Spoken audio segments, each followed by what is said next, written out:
Всем привет, пупсики! Это последнее видео в этом году. К нам приближается год Гладова Лакаса. Кого? Ой, блядь, вот кролика. В этом году я вам хочу пожелать здоровья, счастья, сил, денег. Желаю, чтобы ваша земля стала сильной и чтобы никакая хуйня не напала на нее.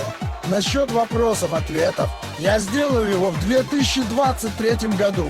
Спасибо огромное за то, что смотрите мои видео и следите за моим каналом. Скоро уйдет этот год и наступит следующий. К вам придет всем Дедушка Мороз и подарит подарки. В этом году исполнится все, чего вы пожелаете. Я надеюсь, вы все хорошо себя вели. Я думаю, да. Итак, дорогие друзья, совсем скоро сбудется все. Все, чего вы пожелали. Ой, мне пора идти закупаться продуктами. В общем, что могу сказать последнее. С наступающим и с новым 2023 годом!